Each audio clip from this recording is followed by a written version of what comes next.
आखिर क्यों होती है सैप की टोपी में यह चुन्नटें? कैसे घोड़े कार से ज्यादा पॉल्यूशन करते हैं? और क्यों रोटियां सिर्फ गोल बनाई जाती हैं? ऐसे ही मजेदार फैक्ट्स के लिए वीडियो को पूरा देखें।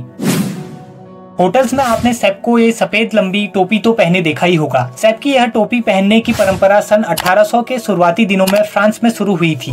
मैरी एंटेनो कार्न, जो कि उस समय के प्रख्यात सैप थे, उन्होंने फैसला लिया कि सारे सैप दिखने में एक समान होने चाहिए। फिर क्या था, सभी सैप के लिए एक समान रंग चुना गया, जो कि सफेद था, जो कि सफाई को दर्शाता था, और उनके रैंक के हिसाब से उन्हें अलग अलग ऊंचाई की टोपी पहनाई गई। अब सवाल ये उठता है कि आखिर सैप की टोपी पर चुन्नट क्यों बने होते हैं? पहले के समय में सैप की टोपी में जितनी चुन्नटें होती थी, वह सैप उतने प्रकार से अंडा तैयार करने का तरीका जानता था, और एक सैप की टोपी में तो 100 चुन्नटें भी थी। बट आज के दिन टोपी में चुन्नट सैप के अनुभव के स्तर को दिखाता है।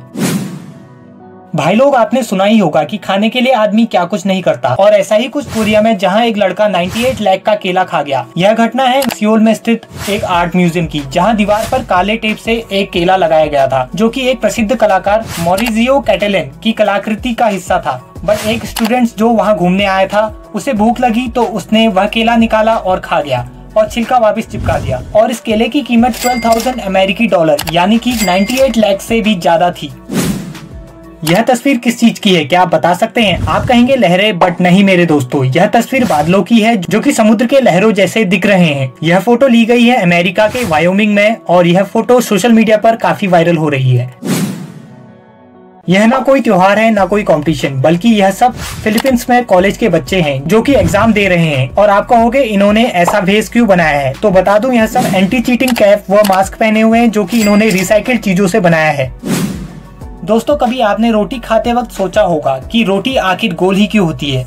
कोई और शेप की भी तो हो सकती थी, जैसे कि स्क्वायर, ट्रायंगल या कोई और। भाई लोग, इसका रीजन यह है कि आपने देखा ही होगा कि गोल शेप बनाना कोई भी और परफेक्ट शेप बनाने से इजी रहता है। रोटी ऐसी चीज है जो कि हम सुबह शाम रोज बनाते हैं, इसलिए कोई भी इसे शेप देने में अपना टाइम वेस्ट क्यों करेगा, जबकि हमें इसे लास्ट में खाना ही है। इसलिए ज्यादातर रोटी को गोल ही बनाया जाता है।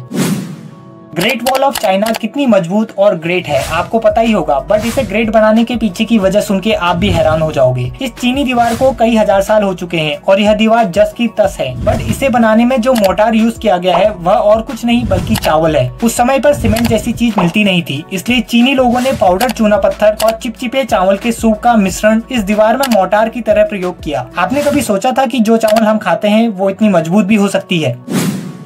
अगर मैं पूछूं कि इंसानों की बनाई ऐसी कौन सी मशीन है जो सबसे ज्यादा पॉल्यूशन करती है, तो आप सब कहोगे कार्स। बट 28th सेंचुरी में सभी लोगों के पास घोड़े थे, और ज्यादातर घोड़ों पर ही सवारी किया करते थे। बट हॉर्स फूड से लोग इतना परेशान हो गए थे कि लोग इसे पॉल्यूशन का मेन कारण मानने लगे, और कार्स को एक बेटर ग्रीन अल्टरनेटिव की तरह देखा जाने लगा। यानी कि उन लोगों का मानना था कि घोड़े गाड़ियों से ज्यादा पॉल्यूशन करते हैं। मिलते हैं किसी और नई वीडियो में नए फैक्ट्स के साथ, तब तक के लिए टेक केयर।